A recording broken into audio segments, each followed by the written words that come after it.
Olá, turminha do terceiro ano, tudo bem com vocês? Vamos para a nossa revisão de História e Geografia e também uma correção, tá? Das atividades tanto de História como de Geografia. Vamos lá, crianças? Na correção, nós vamos trabalhar de Geografia as páginas 179 a 181 e vamos trabalhar nas páginas de História da 265 a 268 do Plus, tá? Vamos lá, todo mundo com o seu livro do sistema. Na página 179, tem a correção do conteúdo da aula anterior, que é água, usar bem para ter sempre. Lembra que vocês assistiram essa aula? Então, vamos lá. Primeira questão, dê exemplo de situações em que você utiliza água. Aí você vai colocar, gente, é resposta pessoal. Em que situações vocês utilizam água? Para banhar, para fazer algum suco, para mim um leite. Então, vocês vão colocar aí situações em que você utiliza água para lavar, né, algum objeto ou até a louça. Na segunda questão tem, por que podemos afirmar que a água é importante recurso da natureza? Eu quero que você diga a sua opinião. Por que que você tem que afirmar isso? Afirmar, gente, é você dizer, entendeu? Você confirmar aquilo que você está falando. Por que que a água é um importante recurso da natureza? Eu espero que você tenha colocado aí, né, gente, que a água é muito importante. Sem água não tem como a gente viver. É um recurso natural que tem que ser cuidado com muito carinho para que senão esgota, né, gente? Então, por isso que tem. Água, usar bem para ter sempre. Tia, e como é que eu uso bem a água? Não desperdiçando, não escovando os dentes com a torneira ligada, não lavando calçadas com a água, né, com a mangueira, pode usar vassouras ou balde. Então, você tem que dizer por que que a água é importante. É importante para quê na sua vida? Escreva aí bem legal, tá? Por que que nós precisamos evitar o desperdício de água? Porque, gente, o título já diz. Por que que a gente precisa? Ó, para garantir que esse recurso não falte no futuro. Eu preciso garantir que no futuro vai ter água. E para que tem essa água, tenho que evitar o desperdício agora. Não poluir também as águas, tá, crianças? Quarta questão. Marque a cena que mostra uma atitude positiva em relação ao uso da água. Gente, lavando o carro com a mangueira, olha o desperdício de água que essa mulher está fazendo. Ali a pessoa está lavando os pratos. Você nota que enquanto ela está passando o sabão, a torneira permanece desligada. Tem pessoas que lavam a louça o tempo todo com a torneira ligada. Então, não faça isso, tá? Então, a imagem que mostra aí a atitude correta é da pessoa que está lavando a louça com a torneira desligada. Você só liga na hora de tirar o sabão. Explique a atitude negativa na cena que você não marcou e como essa atitude poderia se tornar positiva. Bom, eu não marcaria essa, claro, nota facilmente o grande desperdício de água. E aí ela fala, como essa atitude poderia se tornar positiva? Ela poderia, a gente, usar um balde com água e sabão. E aí ela já lavaria, colocaria a quantidade de água necessária e não ia ter esse desperdício de água, não é isso? Então, quando o papai estiver lavando o carro aí, você fala, papai, use o balde. Se ele já usa, parabéns, tá? Ainda na página 179 tem, para que atividade a água do rio está sendo utilizada em cada desenho? Olha, cada desenho está sendo utilizado a água do rio. Na primeira imagem está sendo utilizada na pesca. Na segunda, irrigação. E na terceira, para uma atividade de lazer. Em todas elas, nós estamos utilizando a água. Se não tivesse água nessa situação, não teria pesca. Com certeza, as plantas não estariam bem irrigadas, verde, em boa qualidade. E jamais teria aquela atividade de lazer assim, tão divertida na água. Como essas atividades seriam afetadas se as águas do rio não fossem preservadas? Ficaria poluído, não teria como pescar. Provavelmente o rio também secasse. As plantações não iam, né, gente, acontecer. Antes que conseguisse plantar e desenvolver, a plantinha não ia se desenvolver, porque não teria água. Nem para que a planta, né, que a sementinha virasse aquela planta que eles tanto queriam. E na atividade de lazer, um rio poluído já não dá para fazer atividade de lazer. E se não há água no rio, essa atividade também não pode existir. Então, Para isso, é que o rio tem que ser preservado. A água, esse recurso natural, tem que ser cuidado com muito carinho. Água que consumimos. E aí, gente, como é aquele processo da água até chegar na sua casa? De onde vem a água que chega às casas, hein? De onde é que ela vem? Vamos saber um pouco mais. A água retirada dos rios para abastecer a população precisa ser tratada antes de ser consumida. Vocês viram isso na aula passada. Nas estações de tratamento, as impurezas da água são eliminadas com a aplicação de produtos químicos e realização de várias filtragens. Não é só uma filtragem, é colocado produto químico e passa por várias filtragens, tá, gente? Depois de limpa, ela é armazenada em reservatório, onde é distribuída pela população. Então, passa por um longo processo até chegar na sua casa. E mesmo chegando da torneira, tem que filtrar novamente para poder ser consumido. Ou filtrar ou ferver. Aqui mostra a imagem de uma estação de tratamento de água no município de Teresina, estado do Piauí, em 2015. Ótima essa imagem, mostrando, né, gente, a nossa capital, Teresina, como referência de uma estação de tratamento. Para onde vai a água que sai das casas? Pronto, vocês viram que para chegar na sua casa passa por uma estação de tratamento. E quando sai da sua casa, que desce pelo ralo, que desce pelo cano, para onde vai a água? A água suja e os dejetos produzidos nas moradias, nos estabelecimentos comerciais, nas indústrias e nas escolas, por exemplo, são enviados para os rios na forma de esgoto. No esgoto, existem substâncias que podem contaminar as águas e prejudicar os seres vivos. Para evitar a contaminação das águas, antes de ser lançada nos rios, o esgoto deve ser coletado e destinado às estações de tratamento. Está vendo? Esse processo vai tratando a água poluída, não é isso? E transformando uma água potável, própria para o consumo. Aí nós temos a estação de tratamento, já no município, né, do Rio de Janeiro. Olha aí, gente. Mostrou de Teresina, agora do Rio de Janeiro. Aí, vocês já tinham lido aqueles dois conteúdos, agora nós vamos para os questionamentos.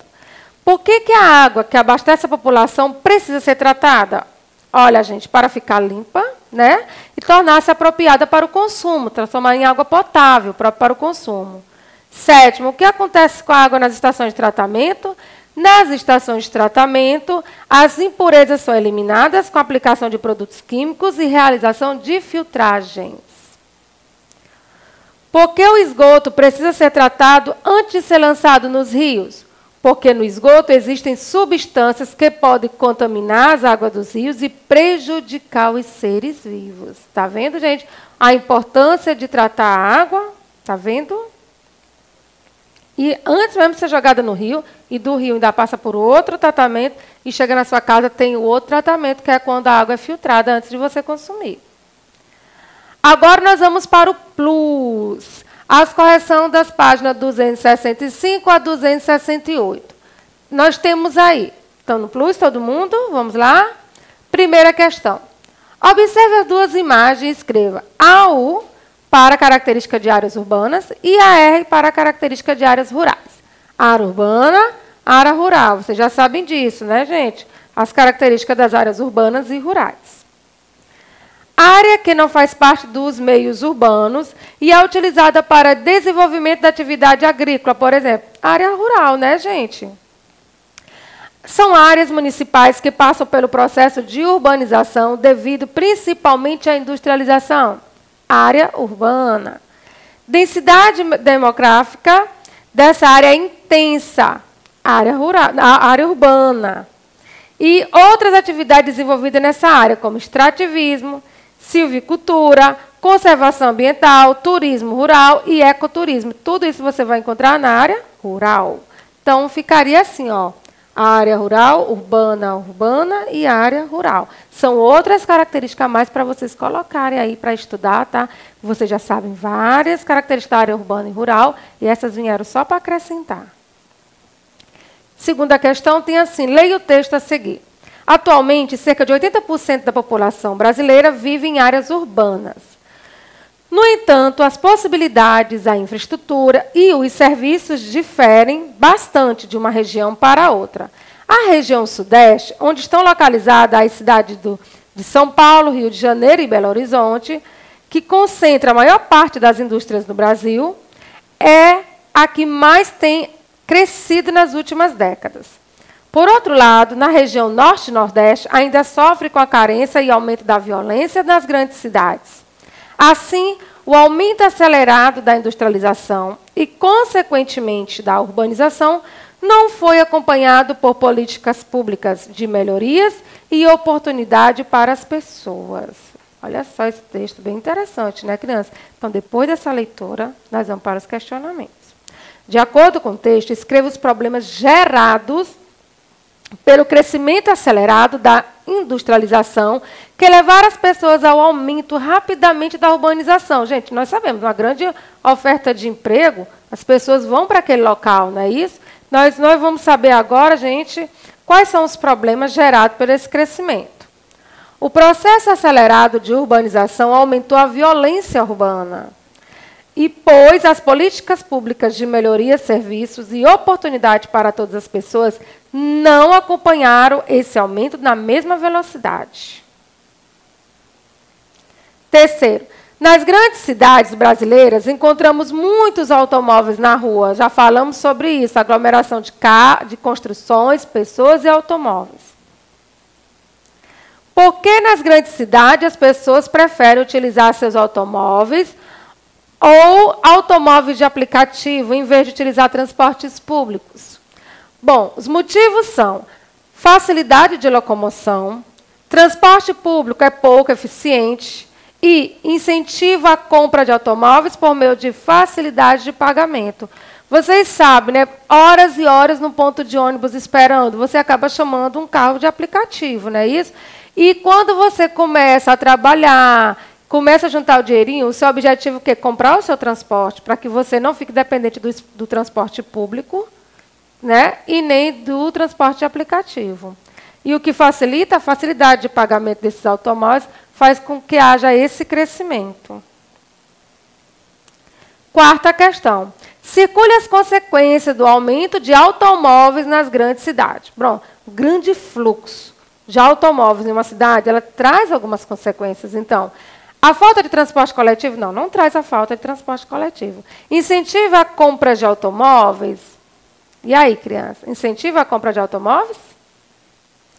Aumento de congestionamento? Há grande número de carros na rua parados devido àquela aglomeração de automóveis? Aumento da poluição? Aumento de acidente no trânsito? Então, quais alternativas vocês marcariam? Vamos circular, ó. Aumento de congestionamento, aumento da poluição e aumento de acidente de trânsito.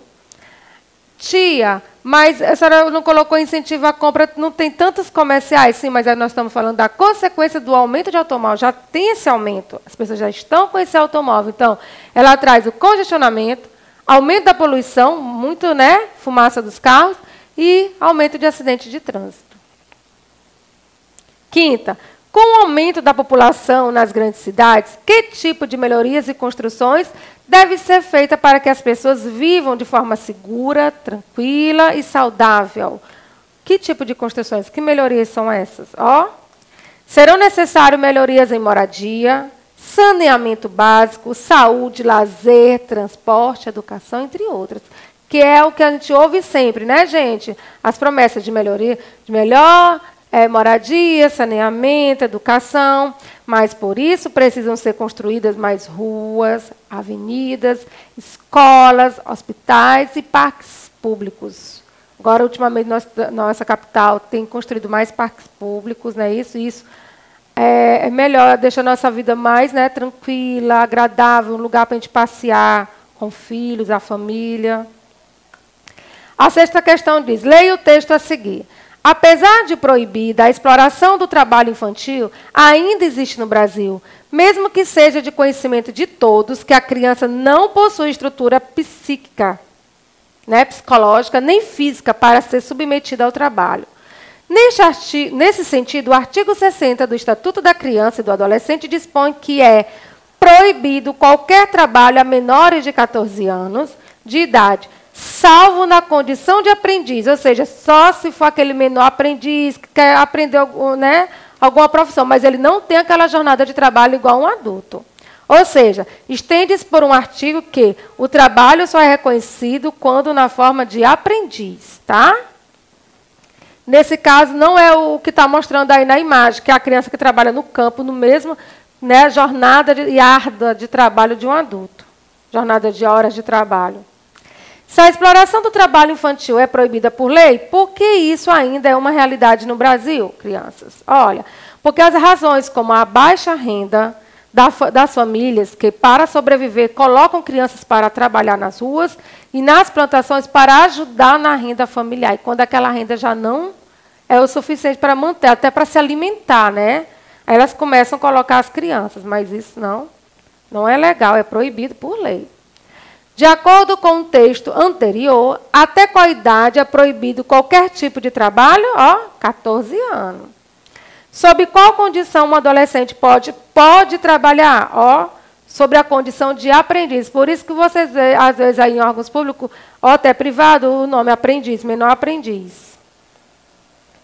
Nona questão, leia o texto. O artigo 4, né, do Estatuto da Criança e do Adolescente, o ECA, é taxativo quando diz que é dever da família, da comunidade, da sociedade em geral e do poder público assegurar com absoluta prioridade a efetivação dos direitos referentes à vida, à saúde, à alimentação, à educação, ao esporte, ao lazer, à profissionalização, à cultura, à dignidade, ao respeito, à liberdade e à convivência familiar e comunitária. Olha, tudo aí está no ECA, no Estatuto da Criança e Adolescente.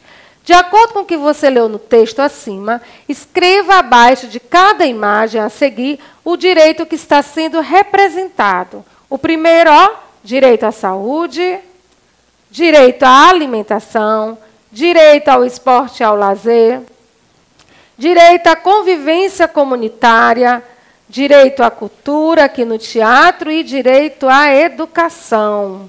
Foi tudo que vocês leram ali no texto anterior, mas são direitos que vocês já conhecem, crianças. Nona questão. Observe os desenhos. A menininha pegando água no rio, né, próximo à casa dela. O rio aparentemente bem, né, não tem poluentes.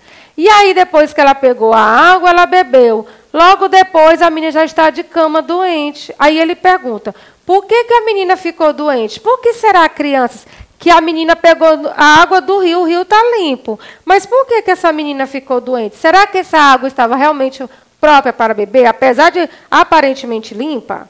Olha só, porque ela bebeu uma água que não foi tratada. Não, crianças, não pegue água do rio para beber. A água que você deve beber tem que ser tratada ou filtrada, tá bom? Por isso ela adoeceu. Você acha que em todos os lugares do Brasil as pessoas têm acesso à água tratada e à coleta de esgoto? Por quê? Então, crianças, nós já falamos muito isso, né? É direito de todos, mas nem todo mundo tem esses direitos respeitados. Então, eu quero que vocês coloquem a opinião de vocês. Vocês acham que as pessoas, todo mundo tem coleta de esgoto, todo mundo tem seu lixo recolhido, todo mundo tem água tratada em casa? Eu quero que você responda. Bem legal aí, tá bom? Bom, depois que nós terminamos a nossa correção das atividades, agora nós vamos dar início à nossa revisão mensal. E a nossa revisão mensal, todo mundo já está aí com a sua revisão em casa, certo? De acordo com o que nós estudamos durante o mês, nós vamos falar agora sobre o recurso natural, tá? Recurso natural é tudo que está na natureza e pode servir para atender às necessidades das pessoas. Aí tem, observe a imagem e responda aos itens a seguir. Nós temos essa imagem bem legal de uma moradia, né? Vocês também já viram isso no livro de vocês. E aí eu consigo perceber, madeira, solo, a vegetação, não é isso, gente? Tudo nesse ambiente aí bem agradável, né? Uma casa bem bonita e com contato com a natureza. Na letra A diz, escreva 3 recursos naturais que foram utilizados nessa cena. Fácil identificar. Eu coloquei aí madeira, pedra, água. Vocês podem colocar outros recursos, tá bom, crianças? Não tem problema, mas tem que estar na cena, tá? B. O que são recursos naturais renováveis e não renováveis? Também trabalhamos isso. Os renováveis são aqueles que se renovam naturalmente ou por meio da ação humana. São os renováveis. Os não renováveis são aqueles que não são renovados, nem naturalmente, e nem pode ser reposto ou reproduzido pela ação humana e pode se esgotar. São os produtos, são os recursos não renováveis. Segunda questão. A água, o ar e o solo são considerados recursos naturais, renováveis. Que ações do ser humano podem causar o fim da qualidade desses recursos na renovação, ou sua não renovação? Letra A. Reflorestar áreas desmatadas e despoluir o rio? Não, né, gente? Isso aí ajuda. Preservar e conservar os recursos naturais? Sim, preservar e conservar devemos, sim. Mas o que ele quer? Ele quer ações que podem causar o fim. Então, graças a Deus aqui não, está preservando, está cuidando. Poluir as águas do rio, o ar e desmatar as florestas? Aí sim, gente. Ó, isso aí pode causar o fim, né, da qualidade desse recurso natural. Praticar a agricultura familiar e proteger o solo? Não, isso aí é um ponto positivo para quem quer cuidar da natureza. Então, a resposta aí, ó, letra C. Terceira, a produção de todos os objetos do seu material escolar envolveu um trabalho humano. Explique. Sim, houve um trabalho humano para que você tenha esse material escolar agora aí com você, né? A borracha, o lápis, o caderno, o livro. Todos os objetos foram produzidos pelo trabalho humano, que transforma os recursos, né, naturais. Quarta, observe a imagem e responda as questões. Minério de ferro, rejeito e barragem. Entenda o termo-chave do caso de Brumadinho. Bom, a mineradora ela extrai das rochas da natureza. Depois, na etapa beneficiamento, separa o minério do ferro, né, do mineral sem valor comercial. Depois, o minério de ferro, o que é que ele faz? E o que é o minério de ferro que ele extraiu aí? É um conjunto de materiais rico no elemento químico ferro. É a matéria-prima para fazer a fabricação do aço utilizado pelas indústrias. Depois desse processo, ele separa o minério de ferro e os rejeitos. O rejeito é a baixa concentração de ferro com areia e água. E tem aí, rejeito, material sem valor comercial, quando o beneficiamento usa a água e depois é depositado em uma barragem. Letra A. A imagem apresenta um exemplo de extrativismo mineral. A mesma explora que recurso natural? Está explorando a água, o solo, o ar ou o sol? Que recurso natural? Bem fácil de identificar, né, gente? É o solo, que está extraindo, né, do solo o minério de ferro. B. Que produto está sendo extraído pela mineradora? Ó, minério de ferro, não é isso, criança? Esse é um recurso renovável ou não renovável? Hein? Vamos lá? É o quê? Ó? É um recurso não renovável, porque não são renovados naturalmente, nem pode ser reposto ou reproduzidos pela ação humana, podendo se esgotar. Então, o minério de ferro é um recurso natural não renovável. Quinta, o trabalho humano transforma os recursos naturais renováveis e não renováveis. Faça a correspondência entre os produtos da segunda coluna à primeira coluna, de acordo com os recursos naturais usados para produzi-los. A água. Em quais dessas situações eu encontro a água aqui? É onde, gente, quem marcou, ó, usina hidrelétrica. Acertou. 2, o petróleo. O petróleo, eu acho na energia solar. Combustível de avião, posso encontrar o petróleo. Energia eólica, não. Gasolina e diesel, sim. Então, nós temos duas opções aí, ó, para o petróleo. Agora, sol. Ah, gente, já está bem aí, né? Energia solar. E vento, energia eólica, né? Então, essa é a nossa correspondência aí. 3, 2, 4, 1, 2. O número 2, que é o petróleo, você vai colocar duas vezes aí na questão. Sexta, os povos da floresta têm seu modo de vida adaptado às condições naturais da floresta e muitos conhecimentos sobre ela, né? Letra A, quem são os povos da floresta? Nós falamos muito sobre isso aí, ó. São os povos indígenas, castanheiros e ribeirinhos. Esses são os povos das florestas que nós falamos. Não são só os indígenas, tá? Os castanheiros e ribeirinhos. B. A extração do látex, olha só, é uma das atividades dos povos da floresta. Aí nós estamos mostrando o seringueiro extraindo látex da seringueira, árvore nativa da Amazônia. O látex é uma seiva que, quando coagulada, dá origem à borracha natural, fonte de matéria-prima para a fabricação de vários produtos, desde pneus a utensílios de cozinha, incluindo brinquedos e luvas de borracha. Olha, gente, a riqueza desse material, dessa matéria-prima bem aí, né? Que é da seringueira, tirando o látex dela.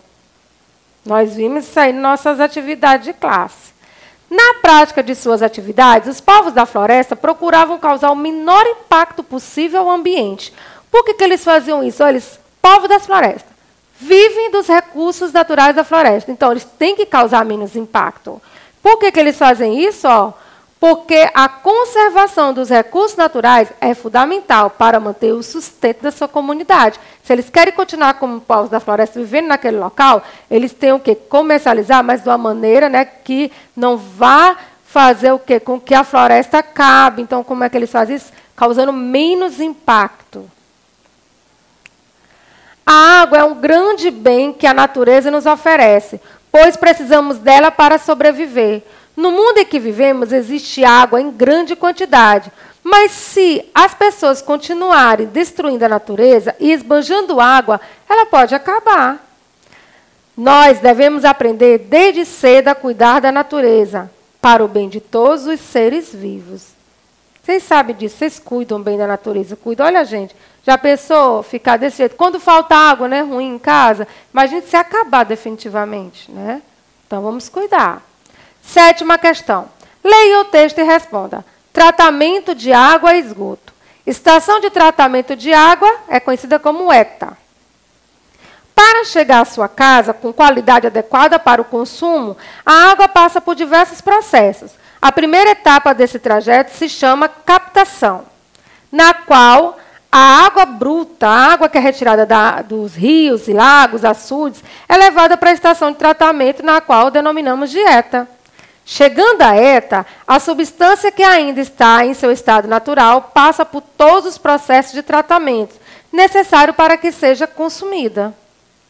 Após o tratamento, a água é levada através das estações elevatórias para os reservatórios. Só depois dessa armazenagem é que a água é distribuída. Apesar de todos esses processos de tratamento, há a necessidade de higienização das caixas d'água que a mamãe tem em casa, o papai tem em casa. Tem que lavar a caixa d'água. Tampar a caixa d'água e evitar a entrada de impurezas e surgimento de focos de mosquito da dengue. Manter sempre a caixa d'água tampada. Estação de tratamento e esgoto, o ETE, né? O ETE é o tratamento de esgoto que consiste em um conjunto de operações que transforma resíduos novamente em água de qualidade. De que nós estamos falando? Daquela água que você consumiu pura, né, água potável, que desceu pelo ralo do banheiro, que desceu pelo o cano da pia, ela vai para os esgotos. E aí, o que acontece? Acontece esse conjunto de operações que transforma os resíduos novamente em água de qualidade para ser reutilizada e lançada no meio ambiente sem causar problemas. Os resíduos despejados nas tubulações hidráulicas sanitárias, né, nos canos de casa, das residências, dos comércios, das indústrias, elas são transportadas diretamente para a estação de tratamentos e esgoto, a ETE. Por último, todos os resíduos são levados para a estação de tratamentos e esgoto, que trata os dejetos antes de lançá-los ao seu destino final, garantindo assim que não haja o quê, gente? Que não haverá poluição. Tá aí a estação de tratamento de água e a estação de tratamento de esgoto. Agora nós vamos escrever ETA, né? Para os processos que fazem parte do tratamento de água e o ETE para os processos que fazem parte do tratamento de esgoto. Recolhe resíduos das tubulações sanitárias da residência, ETE. Distribui água para as residências depois de passar por todos os processos de tratamento necessários, ETA. É a ETE e ETA. Leva água através das estações elevatórias para armazenagem e distribuição, A ETA, né, gente? A ETA. Trata a água que pode ser lançada no meio ambiente sem poluí-lo. É a ETA. Capta a água de rios, de lagos e açudes ou de poços. Quem é que capta? Ó, capta essa água. Capta a água de rios, açudes e lagos. É a ETA. A ETA. Por que o tratamento de águas e esgotos de uma cidade contribui para a melhoria e qualidade de vida e do meio ambiente? Está na cara, né? Por que eles contribuem? Porque a água oferecida à população ela é submetida por uma série de tratamentos apropriados que vão reduzir a concentração de poluentes até um ponto em que não apresente riscos à saúde. O tratamento dos esgotos contribui com a saúde da população e preserva o meio ambiente. Se você não tiver colocado desse jeito, mas colocou parecido, eu coloquei porque é importante para a nossa saúde, que a água tem que ser tratada para que ela seja potável, que ela seja apropriada para o meu consumo e da minha família, que o tratamento de esgoto ela faz o quê? Transforma aquela água ruim numa água, né, que não vai afetar o meio ambiente, processo de tratamento. Então, o que você colocou aqui sobre a melhoria da condição de vida com o tratamento da água, tanto a água para o consumo como a água do esgoto, está certo, tá bom?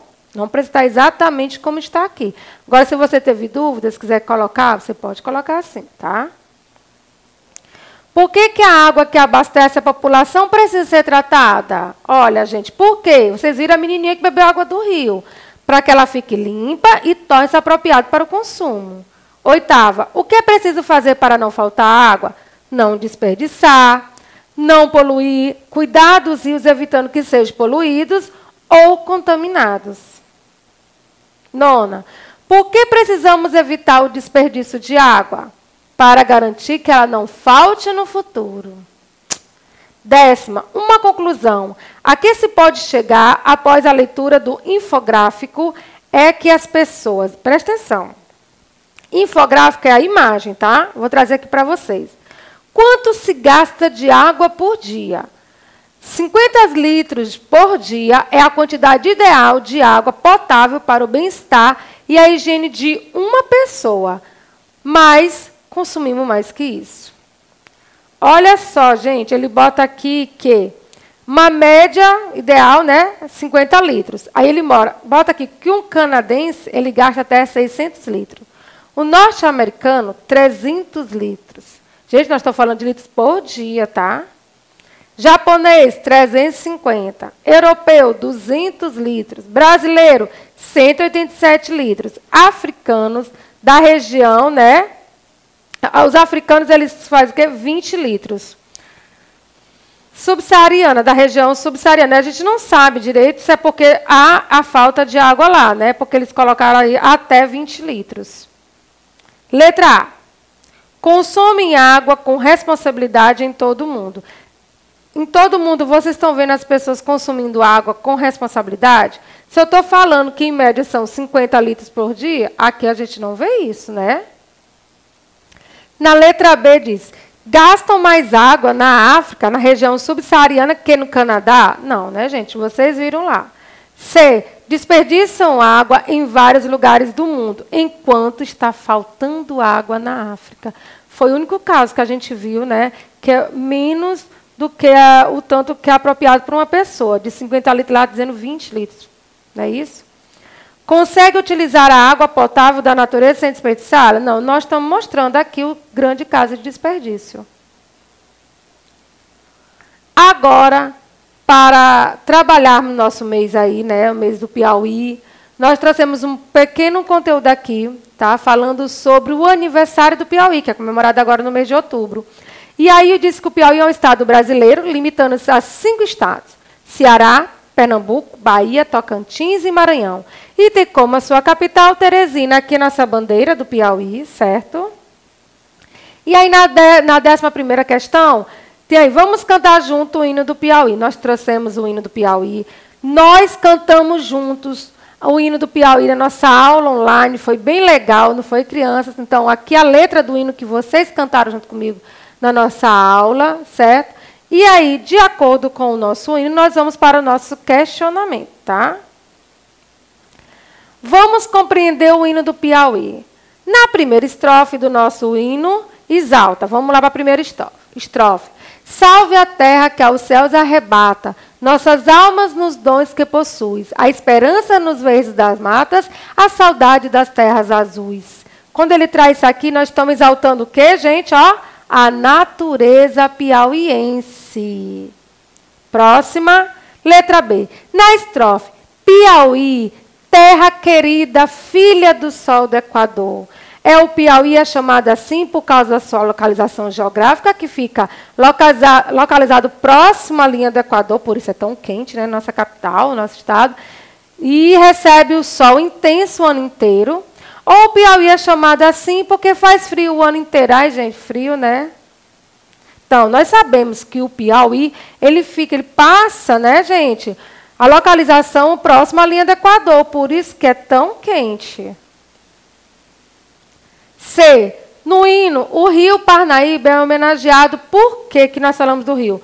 Porque é um rio importante do Piauí ou é porque é o menor rio? Lembra que nós falamos sobre as riquezas, sobre como Teresina foi construída, não é isso? Que tudo vinha nas embarcações pelo rio Parnaíba até chegar à nossa capital, que antigamente era Oeiras, depois foi colocado para Teresina. Por quê? Porque chegava tudo em Teresina através das embarcações que vinham por onde? No rio Parnaíba, por isso ele é tão importante. Nos versos, sob o céu de imortal claridade, nosso sangue verdemos por ti. Vem da pátria pedir liberdade, o primeiro que luta é o Piauí. Significa dizer que os piauienses não fogem à luta, pois é um povo corajoso e lutador. Ou os piauienses nunca participariam de uma luta pelo Piauí? Ah, gente, isso aqui, né, facinho de responder. Piauiense, povo guerreiro, lutador. E aí nós temos a 12ª questão que fala: pesquise 5 pontos turísticos do Piauí e anote nas linhas abaixo. Nós falamos na nossa aula online alguns pontos turísticos, cachoeiras, né? Falamos da Pedra Furada, de São Raimundo Nonato, falamos do nosso litoral piauiense, falamos de Teresina, falamos de outros estados, então você faça essa pesquisa, anote aí, se quiser colocar a imagem também coloque, tá bom? Então, meus amores, olha a resposta pessoal. E para vocês aí no finalzinho da prova da sua revisão, saiba por que 19 de outubro é o dia do Piauí. Por quê? Porque essa data oficial é considerada como o dia do Piauí. 19 de outubro, é o que dá 186 anos. Esta é a data em que a Câmara da Vila de São João da Parnaíba proclamou sua emancipação em relação a Portugal, marcando a adesão do Piauí à independência do Brasil. Então, eu espero que vocês tenham gostado. Essa informação está no finalzinho da revisão. Por que o Piauí é comemorado em 19 de outubro? E eu só desejo para vocês uma boa prova, tirando nota 10, como vocês sempre tiram. E um beijo no coração de vocês. Tchau!